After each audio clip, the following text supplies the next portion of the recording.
I'm Selena and welcome back to my channel. So I am going to be doing my May wrap up today. Yeah, let's just get started. I usually have a lot of reviews for the books that I have read in the month, but I have only reviewed a couple of these, so I'm going to be going into a little bit more of my in-depth thoughts with them today, so it might be a little bit longer than my wrap up portions usually are, but not too much longer, so we'll see. First, let's get into the stats. So I read 8 books today, or this past month, not today.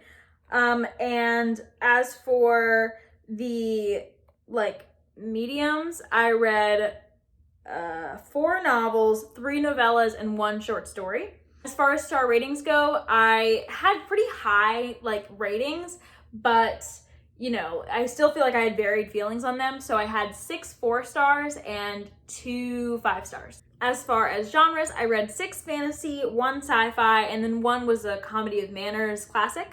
And then for age ranges, I read 2 YA books and 6 adult books.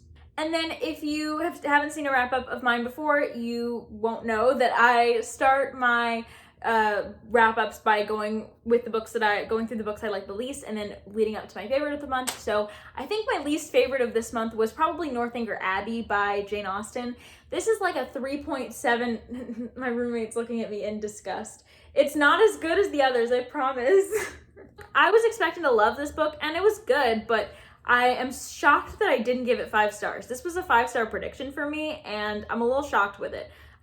This is more like a 3.5 star, not 3.5 star, 3.75 star than a 4 star. So it's like on the lower end of 4 stars because I honestly think people have pitched this book wrong to me so many times personally, because first and foremost, this is a comedy of manners. So it's classic Jane Austen, what Jane Austen does best. This is, however, one of her first books. It was one of the last published. It was published posthumously, but it was the first one that she worked on, I believe, and it wasn't published until after she died and someone found it. And so it isn't as polished or as well written as her others, I don't believe. I think it suffered from, it felt more like Mansfield Park than the others. I think it just suffered from a little bit of not as deep characters and not as well plotted plots. I feel similarly about those two, whereas the other books I think are a lot better in terms of those things for Jane Austen, and she's really perfecting her craft. Northanger Abbey is a shorter book, so it didn't have the same problem as Mansfield Park did, where there's too many pages for not enough story. There was definitely enough story here, but I also felt like what people tell you this book is about is not what it is about. So this is a light commentary on the Gothic genre. And when I say light commentary, I mean a light commentary, because it's not a satire of the Gothic genre like I was led to believe it is. It's very much like a comedy of manners where you have a heroine who is obsessed with Gothic novels, and she eventually, halfway through the book or more, goes and stays at a castle, and for a day she has these beliefs that it is a haunted castle, and then she is quickly proven wrong. So it's not really a Gothic satire like you may be thinking it is if you've heard me talk about it or heard other people talking about it. It really is just a casual, regular comedy of manners that Jane Austen writes, and it has some commentary on that. The main character, Catherine, is more in the cut of a Lizzie Bennet character or a Emma Woodhouse character, but not as good as them. Oops. She's somewhat funny to follow, but I didn't feel as connected to her as I did with Lizzie or Emma. And then similar with the other side characters, there were some that were interesting, but they weren't as well drawn out as some of the other love interests and side characters in the other books. So overall, I just feel like this isn't Jane Austen's best work, but it's by no means bad.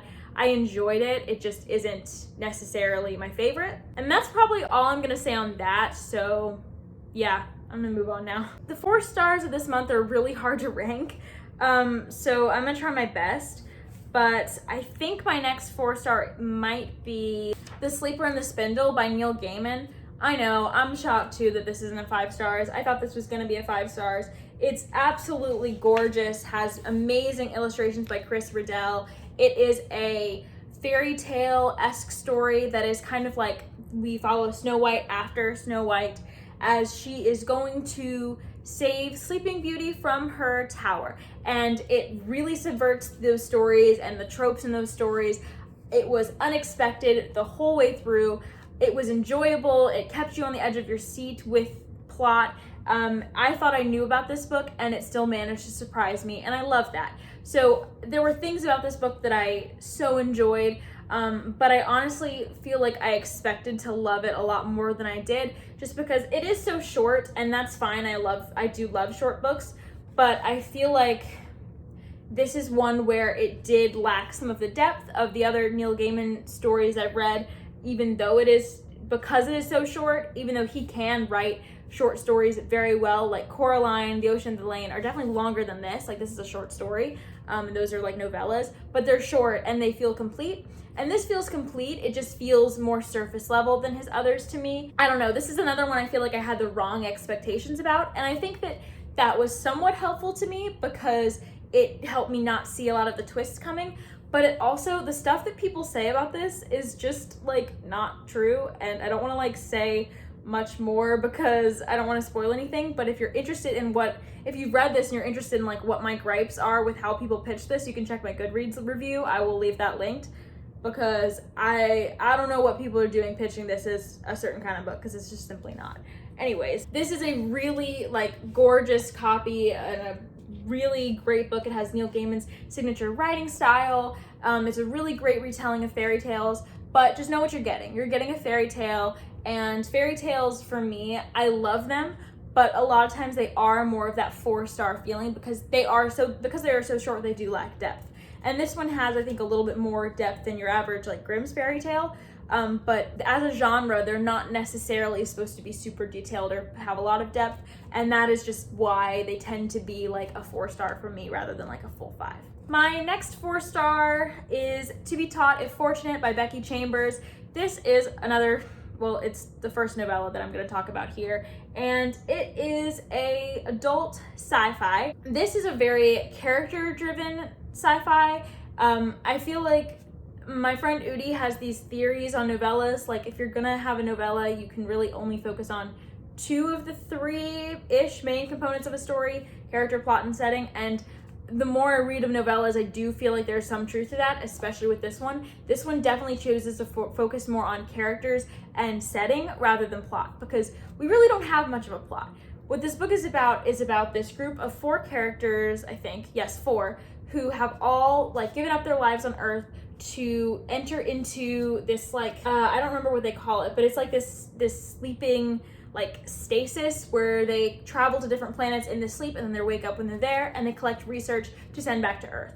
And so their mission includes going to like 4 or 5 different planets, and you see them going to each one in different sections of this novella. And it really just is about what they find there and the pursuit of knowledge and their personal feelings about being there. There's really no like outside plot. The plot is really a question of pursuing knowledge and at what cost. If you need a plot, it may not be for you. I generally need a plot. I enjoyed this book, but I do think that, it wasn't a 5-star, maybe because of that plot thing. This novella is split into various parts based on the different planets they have went to. When I loved a planet and when it was described in such a lush, beautiful way, I enjoyed that story a lot more. I enjoyed their time there a lot more than when they were having a bad time on a planet. Like, the first 2 stories or whatever were so like lushly described, and they had such a good time on like Mirabilis. I think Mirabilis was my favorite section of this, but then they start to get to different planets that are less fun to be at, and it wasn't necessarily in an exciting way to me. It was more in a dull, like annoying way, and that's how they are supposed to be feeling. So really, this book did an amazing job with atmosphere, because I felt everything they were feeling. I was like, this planet is so cool. And then we would go to another planet. I was like, ooh, this one's terrible to be at. It feels awful to be at this planet.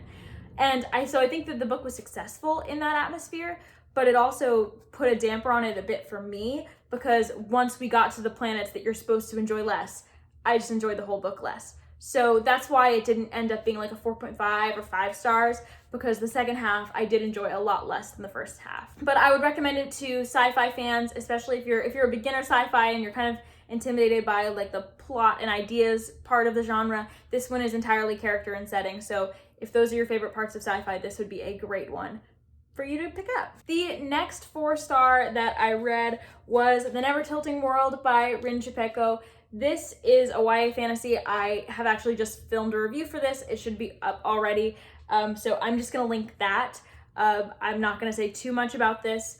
I really enjoyed the first half of this a lot. I was really invested in the characters for the first half, but there was a narrative and like character development shift that took place that really lessened my enjoyment for the second half of the book. So the first half was like a 4.5 star book, and then the second half was just more of a 3.5 or 4 star. So it's like a 4-star total, because I enjoyed the first part like so much. You know, it wasn't an entirely a hit, but it is on the higher end of my 4 stars this month. I still am really invested in this series, and I would like to see where the next one goes, and I'm hopefully going to be reading it pretty soon. And this has one of the most unique worlds I've ever read in any fantasy or sci-fi ever, but certainly in YA. I think that this is very different from a lot of YA fantasy that I've read, and I really appreciated it for that, because I feel like I've read a lot of the same, but this one just had such a unique world, such unique characters and ideas. I also got Gideon the Ninth vibes from this, so if you liked Gideon the Ninth, you might like this. I don't know entirely why I did, but I did get it. So if you like Gideon the Ninth, maybe check out The Never Tilting World. My next 4-star is actually a 4.25 star technically, so like just the higher end of 4-star. It was my favorite 4-star of the month, and that is The Hauntings of Tramcar015 by P. Djeli Clark. This is a novella. It's the second in the A Dead Djinn in Cairo series. I have a review for A Dead Djinn in Cairo, so I'm gonna link that, so you can check that out if you want to hear my thoughts on the opening of the series. The Haunting of Tramcar015 follows a different main character from the first book, and it's a bit longer than A Dead Djinn in Cairo. We follow a different mystery. I liked this new detective, not as much as Fatma. I don't really remember his name, but he was funny. I really enjoyed the plot of this though. We are dealing with a literal haunted tram car, and the whole mystery behind that was just so good. I so enjoyed it, and I think that some of the cameos that we see of characters from A Dead Djinn in Cairo, so like Fatma and her girlfriend Siti are both in this, but like not at the same time. I really enjoyed those cameos, and yeah, it was just a good time. I just enjoy myself every time I'm in this world, even when I'm not with my favorite characters. I just enjoy myself, and I enjoy the way P. Djeli Clark writes, so I'm so excited to keep reading his work throughout the years. And then my final 4-star is actually a 4.5 star, and that book is Over the Woodward Wall by A. Deborah Baker, which is a middle grade, the pseudonym for Shauna Maguire when she writes middle grade, even though I don't know that I would call this traditional middle grade. I'm not sure that I would, even though we do follow kids who are of a middle grade age. And basically this is another novella. It's a portal fantasy novella about these two kids who had never really interacted before in their day-to-day normal life, but they both end up climbing a wall into a new world that is very nonsensical, very whimsical in a classic children's fantasy kind of way, or a children's classic kind of way. Very Alice in Wonderland-esque or Peter Pan-esque, but also entirely its own. I can't really see that many similarities in like the world of like Neverland or Wonderland. This world, the Up and Under, is entirely its own. I loved it so much. If Shauna Maguire can do anything in her novellas, she can create a world really, really well. So I think that this was one of my favorite of hers yet. If you know my opinions on her, I've loved her book Into the Drowning Deep as Mira Grant, and I have mixed feelings on the Wayward Children series, but I have loved some of her books in that series, and this one I think was better than all of the books in the Wayward Children series, except maybe Down Among the Sticks and Bones, but they're such different vibes, it's hard to compare. But there's some books in that series that are very similar to Over the Woodward Wall in vibes, and Over the Woodward Wall was just so much better. I think one of the main things that Shauna Maguire struggles with in her Wayward Children series is character work. I don't feel as attached to her characters all the time. I think she struggles with plot as well. And the Over the Woodward Wall plot did it was a little meandering, which is probably my most major criticism, and that's why it's like a 4.5, because sometimes with me, two meandering plots, my attention starts to wander, and that definitely happened towards the end. But basically, I think that this was so much better executed than her Wayward Children series. Most of the time, I think the world was very expansive in a way that her Wayward Children worlds often aren't, and the plot was so much better. It just embraced this sort of nonsensical journey feeling more than it was trying to make a meaningful trip to the world like the Wayward Children series is trying to do. And I think it just worked so much better. Her characters were 10 times better in this story because I just felt like I knew them so much better. They do have certain like types that I think she relies on. Like we have like a very like type A like guy who is sort of, everything has always been just right in his life. Like he always needs things to be just so, and he needs his like shoes like perfectly shined. He always has to go the same way to do everything. He's just very particular. And then we have a girl who's much more of a free spirit. And I think that because they are so different, their dynamics were really cool, but also because they had such different and unique personalities, they came off as much more like three-dimensional than some of her other characters have in other books. And I don't know, I just loved this book. I loved listening to it. It was such a great way to get me out of a reading slump, which I was in one for a little bit there. Yeah, I really, really enjoyed this one. It's probably one of the ones that I enjoyed the most of the month, even if it did lose my attention a little bit at times. And then on to the 5 stars. So my first 5-star is going to be Jade War by Fonda Lee. And I'm not settled on giving Jade City and Jade War 5 stars because I don't know that I have I don't know, I'm getting more picky about my 5 stars. I think Jade City is, but Jade War, it was a bit slow for me. I think that it might be slightly slower than Jade City because it is a bit longer, I believe. But overall, the pacing was similar to Jade City. The character work was similar to Jade City. I felt similar ways about them. I will also link my Jade City review if you want to hear more in depth about what I felt about Jade City and whether you should read it. Jade War, I think I had the wrong expectations of as well, because whenever you see someone talking about Jade City, they're like, oh, it's great. And then you hear them read Jade War and they're like, oh my gosh, this was amazing. It was nonstop. I cried, and I just didn't feel that way about it. I do think it's 5 stars. Like technically it is so spot on perfect. I think it is one of the better like fantasy series I have read, but I'm not sure, and I don't know how to give it less than 5 stars, but I'm also not sure where my emotions sit with it, especially because with Jade War specifically, it took me so long to read it because of the slowness of it. It didn't make me keep wanting to pick it up, and so it took me a long while to read it. However, some of the character work in this book I think is really amazing.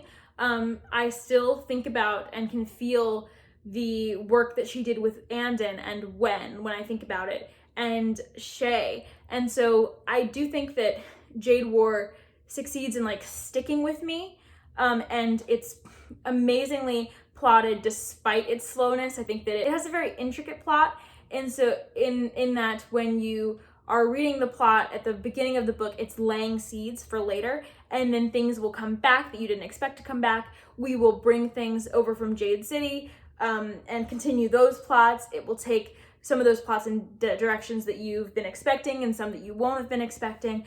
I just think that it culminates what's been building in Jade City and what it builds in Jade War really well, especially in the end. So I think it's really well plotted, really, the characters are really just stellar.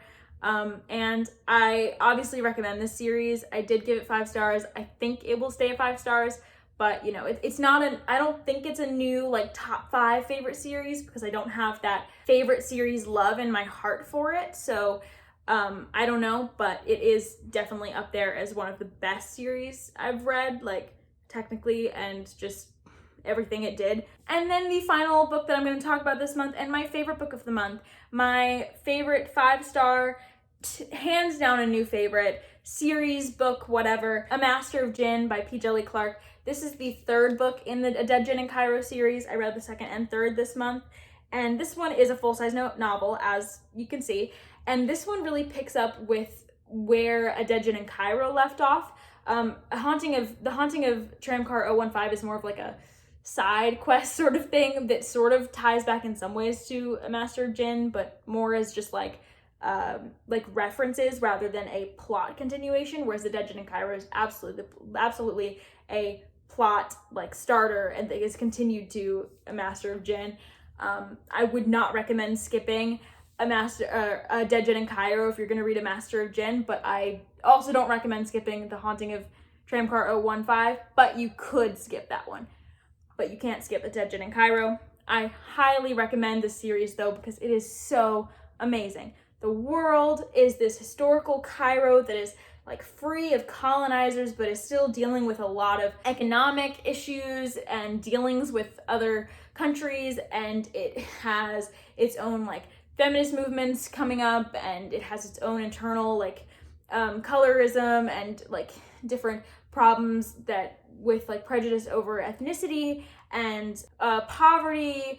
There's differences in religions that are explored in this. There's so many vibrant people and so many different well-explored facets of Cairo that this was so amazing to read. All the characters have such a great personality. Then on top of that, it's not just, you know, Cairo with some alternate history facts. We also have a lot of Cairo's like folkloric and mythological like creatures and like beings that are living in Cairo amongst the humans and are like regulated by this department of like magic and alchemy something. Let's see. The Ministry of Alchemy, Enchantments, and Supernatural Entities. That is what is sort of regulating all these different beings living with all these humans in Cairo. And we follow a woman who is a part of that agency. And in this book, she is dealing with a murderer who also seems to have power over the jinn, which makes him very, very dangerous. I loved this book. I think that the plot, as you can see, it's a kind of a shorter book. It's like 400 pages or something. It is wonderfully plotted, fast-paced, fun. It gets everything done. I'm a little even disappointed because it is so like wrapped up so nicely but and so well written that I'm like, I don't know that there's much sequel potential, and I want desperately more books in this world and with these characters, but I don't know that there's more plot to be had. Basically, this has so many great moments, so many great action sequences, so many great character relationships.